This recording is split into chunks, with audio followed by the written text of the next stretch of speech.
Hello and welcome to The Human Climate. I'm Carol Smaldino, and my guest today is Nicholas Casey. Hello. Hi, Hi. nice to meet you at last. Nice to meet you too. So, welcome to The Human Climate. Welcome to The Human Climate podcast. And I'm Carol Smaldino, and you're Nicholas Casey, or Nick. I'm both. I go by Nick when people are talking to me, and I go by Nicholas when I'm writing. So, Nicholas Casey is the Bureau Chief of the New York Times office in Madrid, Spain. He also covers Portugal and Morocco.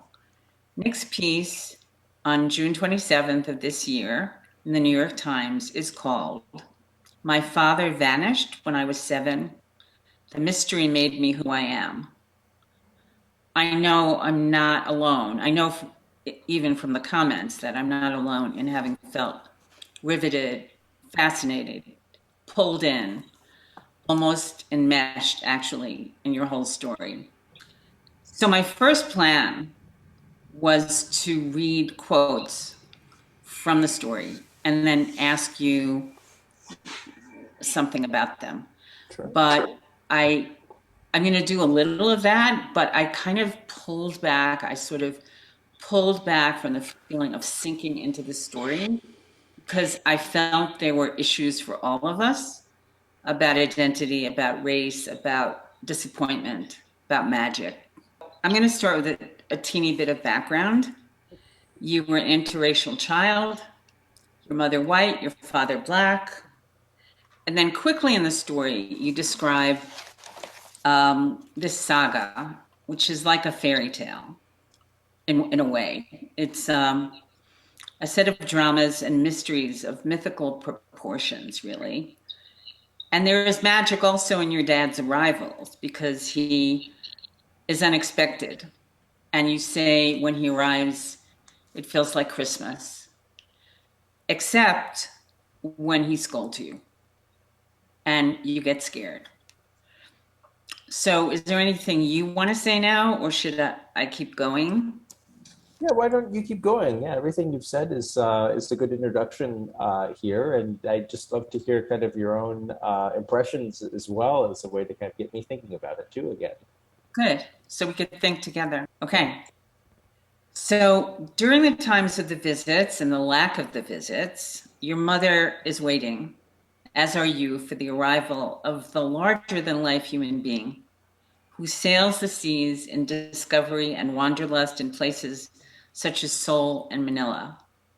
And your mother, who met him at sea in a literal stroke of lightning, in but one night together, waits for what seems to you like her old, harmonious, and romantic connection. Then, when you're 7, he meets you and your mom at a port and he tells you he killed a man, defending the woman that man was trying to hurt, but he's sure he'll get off easy.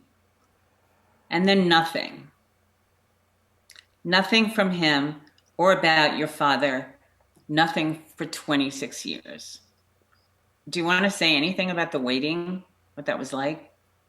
Well, the waiting was most of my life. I'm 37 years old now, and I think in many ways, a lot of sort of the story of my dad has to do with that period that he was absent and that he wasn't there.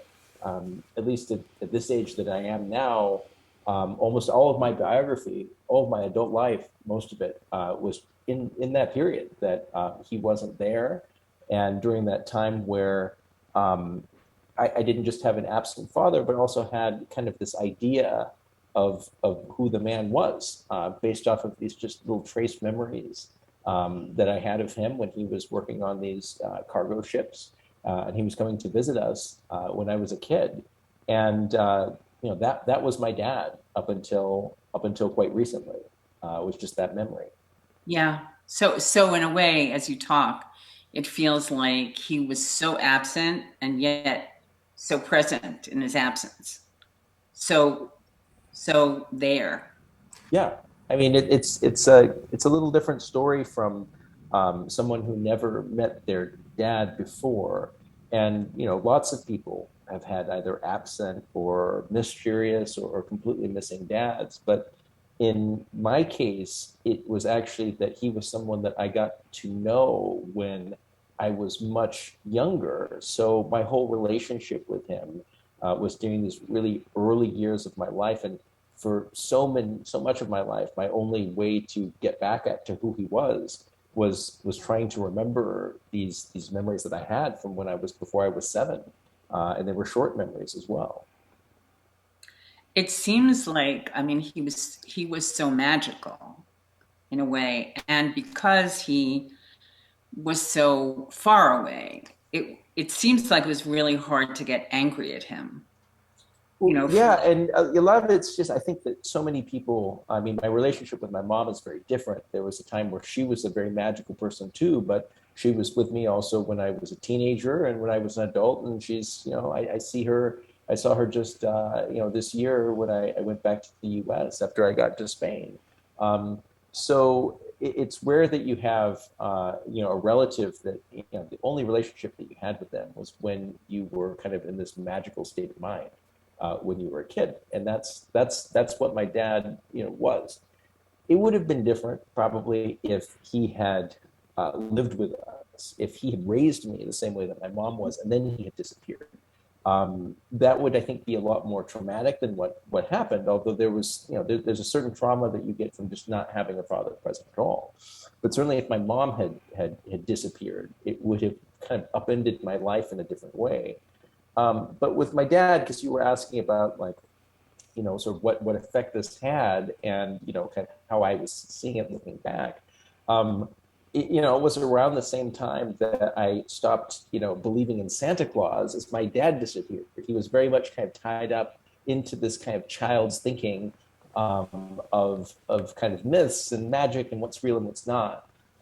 And yes, so again, of course, to kind of see him in the present day, yeah, it almost sort of felt like seeing some sort of mythical person from the past again, just actually seeing him in flesh and blood. So uh, yeah, it was having this relationship with him from when I was such a different person as a little kid, as a child.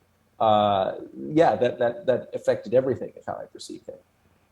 so I'm just going to bring up something else because you talk intermittently of the issue of race, and Mhm. you later in the article you say that in America you were defined by the color of your skin. And there's that whole piece of white, black. You went to a white school and you played soccer. And then your mother recalls that your dad says that you should go to black school so you won't forget being black. And then you go to a black school and you call it a failed experiment because you're supposed to be black and you're supposed to go to a black school, and then you're bullied and you are not good at basketball and you're nerdy and you speak like a white person and your mother's white and who the hell's your dad and all that. So it feels very profound to me that you are defined from the outside in ways that many people are, but that took a toll on you, I think. Yeah, I think it also had to do with when I was born too. I mean, the 1990s was a really charged time racially.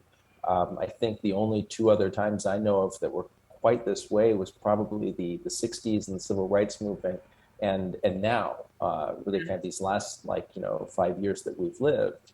And especially for children trying to live through one of these times, it can be extremely difficult, because you're not, as a kid, aware of the importance that race has to a society. I remember as a child really kind of thinking of my race as being just kind of another trait that somebody had, like being tall or having kind of long hair. Um, and then suddenly, the 90s were the times of the the Rodney King beating in the O.J. Simpson trial. And it kind of felt like kind of the racial tensions were always between, the black majority the black community and the white majority in the U.S. Um, and coming into this as a kid who was, being raised by a white woman, but also had a black father, um, constantly being asked. This was also kind of the time before Barack Obama had been president. So, I was getting asked as a kid whether I was black or whether I was white, which kind of seems like an absurd question now because we're very used to the idea of mixed race people.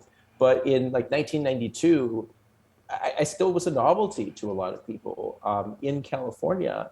And strangely enough, I was very much a novelty even to my own parents in some ways because they, as an interracial couple, were kind of had been something new. And, I, as an interracial child, I was the first interracial kid in their family, in either of their families.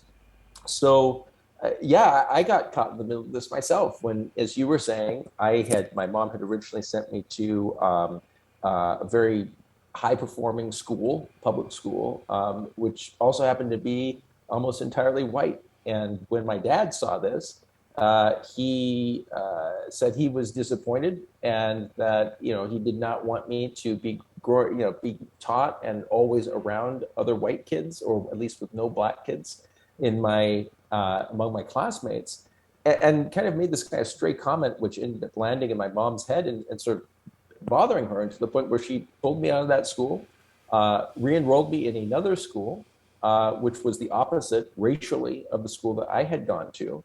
And suddenly I was in a completely different world than the one that I was in before. That's when I talk about that it felt like an experiment. The experiment of basically trying to show a child, what they should be based off of who they are around racially. And I learned a lot in this. I had a very rough time in the second school that I was in. As you can imagine, during that time, it wasn't just racial difference, but it was also big, economic differences. I'd been going to school with basically middle class kids.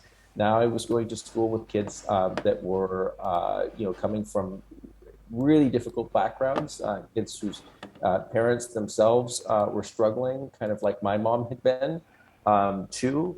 And I can tell you for like an 8-year-old, this also just trying to kind of learn long division and American history. This added a completely different element to my education, but also to kind of my identity. I was beginning to learn the importance of race in the U.S. I still don't put a lot of stock in race and how we've divided up our society, but I have to respect that this is how our society has chosen to organize itself in many ways, and that really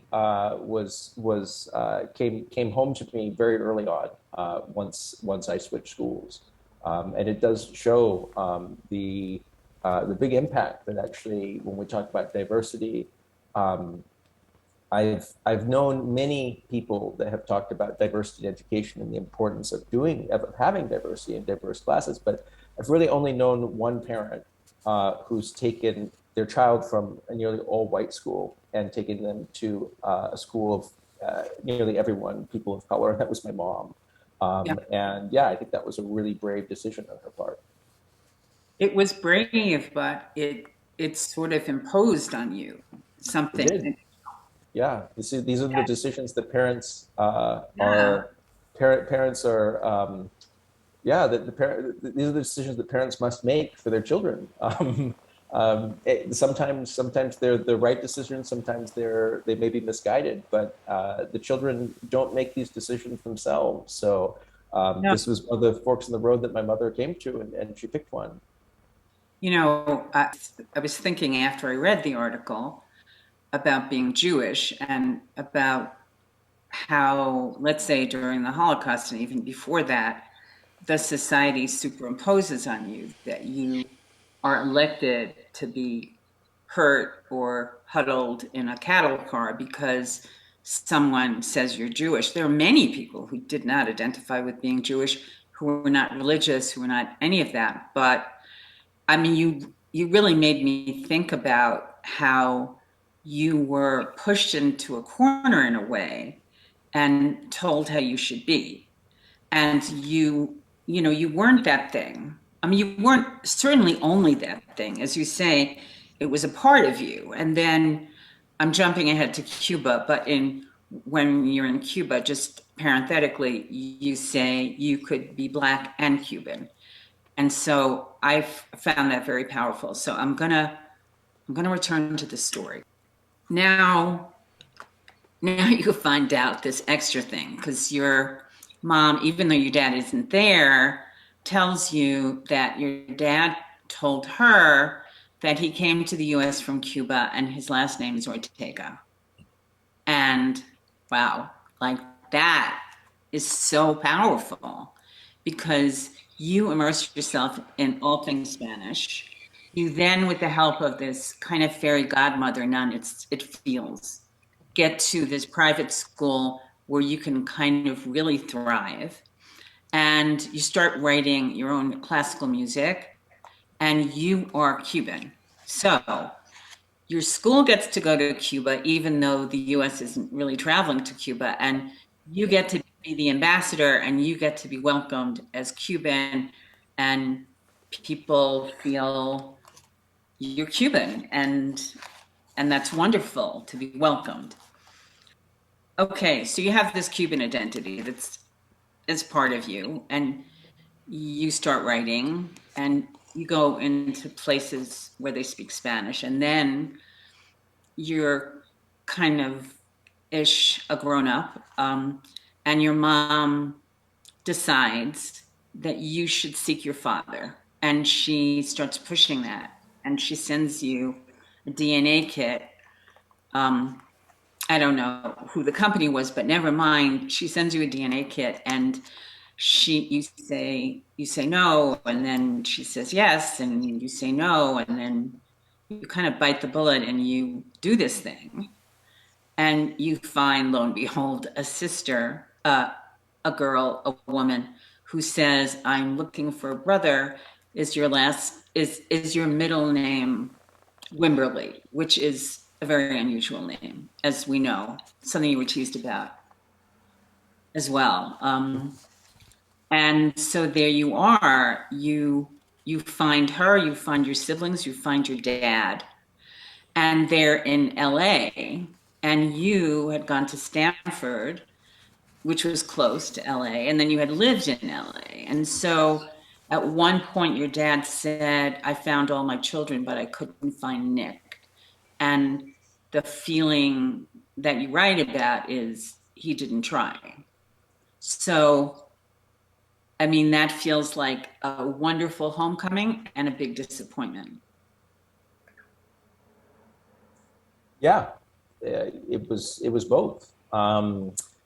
It wasn't a surprise because obviously, in knowing that my father was alive, I also knew that he hadn't really tried to find me. So, on one end, I was very happy to know that I would be able to meet this man again and to be able to learn more about not just who he was, but who this family was that he'd had, which was very kind of extensive, numerous, half siblings of mine, aunts and uncles, many more, cousins than I can even count at this point. Such a big family, and nieces and nephews.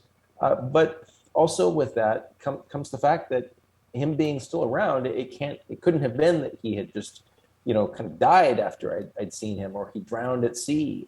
No, he'd been around all of those years, and it's hard because to know that you know that your own father um, did not find you after having disappeared is just devastating. But I will say that kind of the devastation is kind of met and surpassed by what I got in return from being able to meet him and talk to him again. Um, but yeah, it's difficult. I don't know how you really square things when you realize that your father might have found you and didn't. But I do know this is not something which just happened in my family. I know that there are many dads who have disappeared, and many people who haven't seen their father ever again after they disappeared because it was too late. I heard this story from many people that wrote to me after they had read mine. So I still considered myself very, very lucky. I also considered myself lucky that my father was open to having a relationship with me. That wasn't guaranteed. I could have found out that my father had vanished and he didn't want to be contacted again. But he very much did. He's someone that stays in touch with me. He's someone I try to talk with every week or two. Someone that I've gone to see, again just in June this year. Um, I think part of having families is that you have to accept people as they are. It's very different from friendships where you can just kind of walk away from them because you might have differences of opinion or worldview. You don't get to choose who your parents are because you're only two of them. So there isn't any changing what my dad did or didn't do. But I am just happy that we can get to know each other now, and that's the part that I try to focus on. Well, in that way, you are fortunate because I think some people are so devastated by their families and they try to grieve the disappointments that they had, and it doesn't work. You can't. Because in a way, it's easier to accept your family if you can start to accept yourself and start to kind of embrace your own search for an identity. I didn't mention, though, and I do want to mention this, the Cuban thing felt Mhm. very powerful to me Yeah, because then you were Cuban and then you found out that your dad was not Cuban. I mean, it's yeah. not completely funny, but it's when you read Yeah. it, it's like, There's oh, like an element of yeah, yeah. I mean, that was so and then my he my picked that yeah. name up because he thought it was cool. Yeah, that's how it turned out. So yeah, my mom, as you'd said, had originally said that my dad's family had at some point come from Cuba. This is what she had thought, but she was like I think it was with my mom. She didn't know my father very well either. So this was based off of some conversation that she had, which apparently she'd gotten wrong. But when you're in a position where neither of us knew who he was very well, you're both kind of grasping at straws to figure it out. Now my mom, this was just, my father, but for me, this was kind of who I was. So I'm trying to connect as much as I can with just these little scraps of information that I have. And, this led me to learn Spanish in high school, to go to Cuba, to become a foreign correspondent, to work 10 years of my life in Latin America. I've lived in Mexico, Venezuela, Colombia. I've been to Cuba 5 times. It became basically, for lack of an identity through my dad, what I just started walking towards as my identity.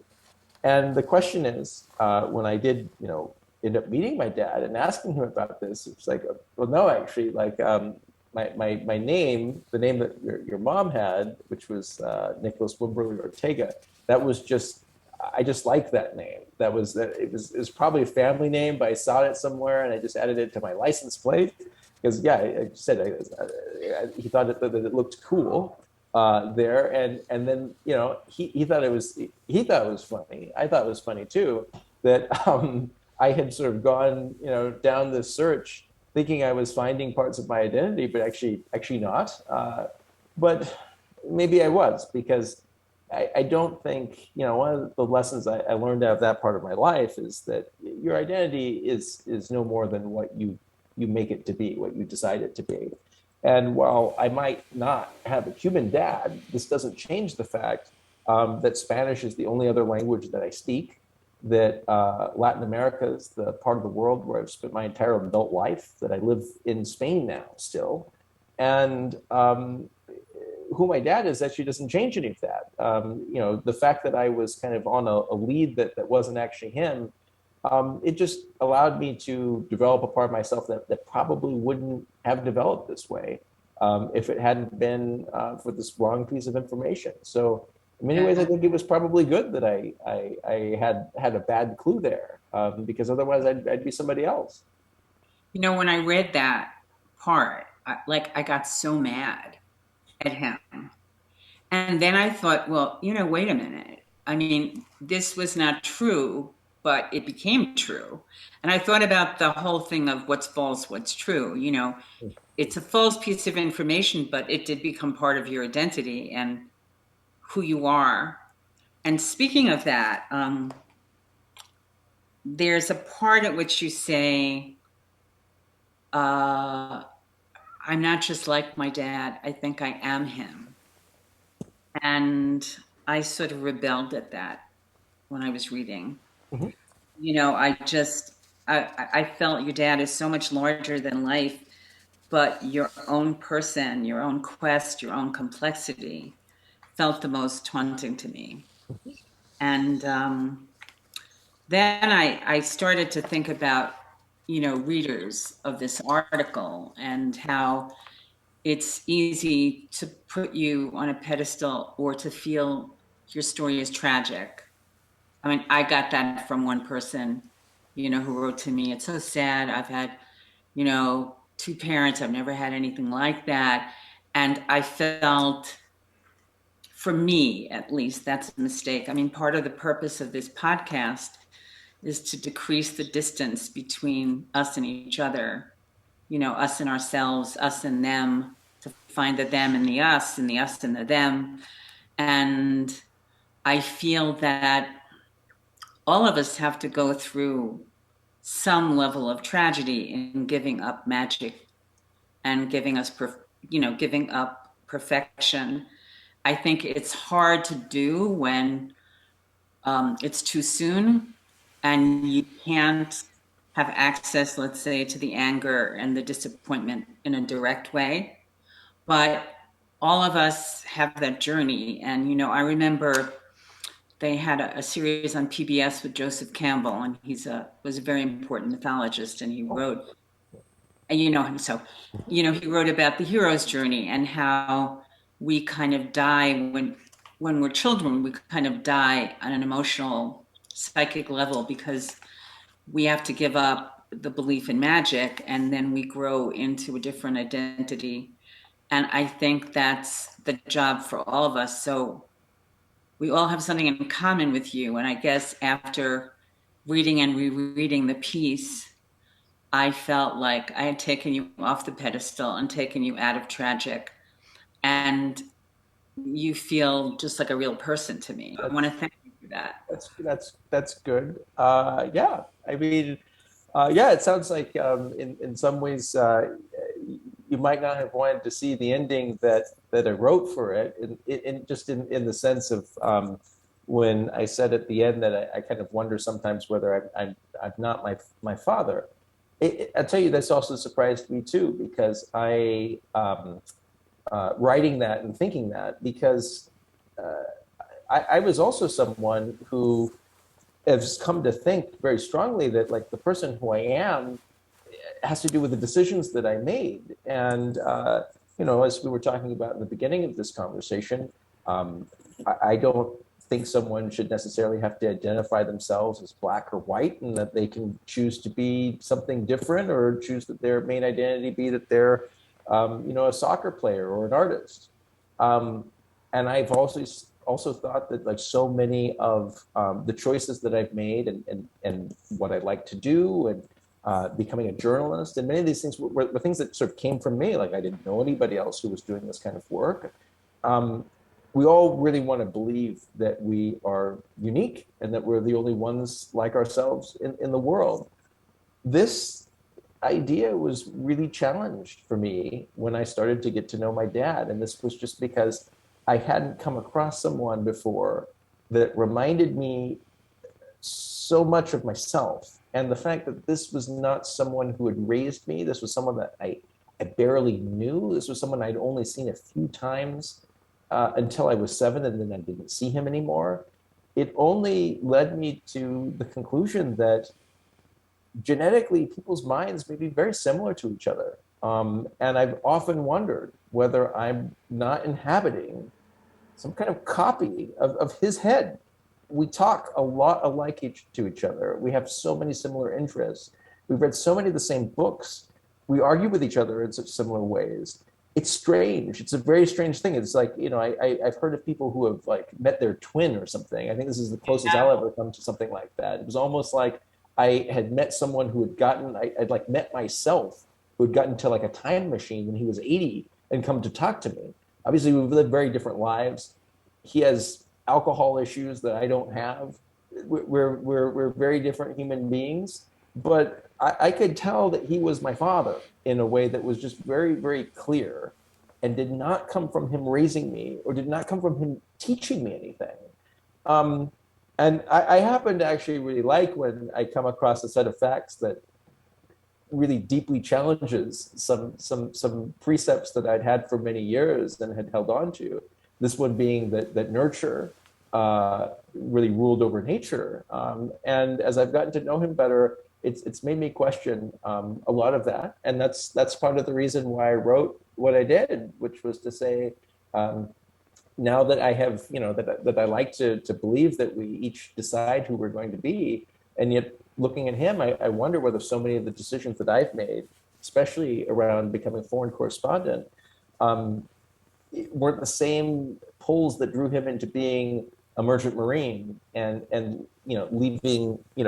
leaving his home so many times years ago, and whether there's not a true similarity between him and me on just some much more basic level. Yeah, I tend to rebel against that, although I know so many studies about twins and they have had very different lives and they've been separated at birth. And when they get together, they walk the same, they think the same, they go to the same college. And I've worked in residential treatment where I knew that the kids were born with a temperament and had a predisposition. But I guess as you're talking, I'm thinking that your father was absent, but I said at the beginning, he was so present. His presence was so large, and he was a wanderer. And in the thinking about him, I mean, he wasn't only an absent dad; he had a certain kind of courage and um, daring to go into the seas and to look for new objects and to go again and to be pulled by that. And I feel like that was such a backdrop for you. So whether or not the two combine, I think he was so large and Mhm. so present that I think for me, I mean, you would know for you, but for me, it's almost better to think of him as there because he was always there. I think you are right that we all have these struggles. And so, Nick, you've really given me a lot to think about, and um, I'm looking forward to that. Yeah, you've given me just a lot to think about, just in terms of yeah, when you're writing, it's a pretty solitary exercise. It's very kind of one way. It's not like when you're sharing a story with someone else at the Right. dinner table. So this kind of conversation is actually sort of the thing that I like to have out of writing, because I don't just want to be in a monologue, just telling a story, because I want to actually hear, like, well, you learn a lot of what the story is about from a listener. This is something I've been thinking about for years, but yeah, it's just really important to kind of hear, like, well, how did that sound? Like, what's really kind of at the bottom of that? And yeah, these kind of thoughts that you're giving me here have given me a lot to think about too.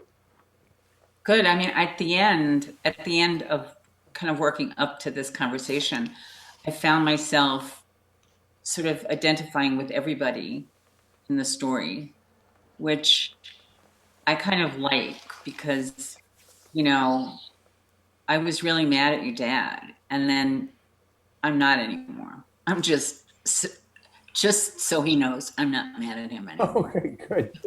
And just so he knows, I'm not mad. I mean, it is something like this issue, kind of like anger and what one feels.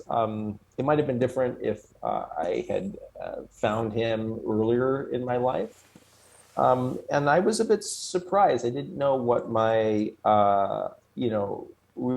what I was going to see when I kind of finally opened the box with him there. And I just found a lot of love. I mean, I just was very happy to be able to see him again. Um, Everybody makes mistakes, uh, but I was raised by a very loving mom, and I don't know sometimes whether having the presence of someone who was as much of a free spirit as my father was during those early years of my life actually would have been the right thing to have had. Maybe we were meant to kind of have our relationship now later in life than before. I would have probably liked it if I could have seen him earlier in my 20s as an adult. I'm not sure he would have been the person that should have been my father figure. Right. But he's someone I need a relationship with, and I'm glad that I have that.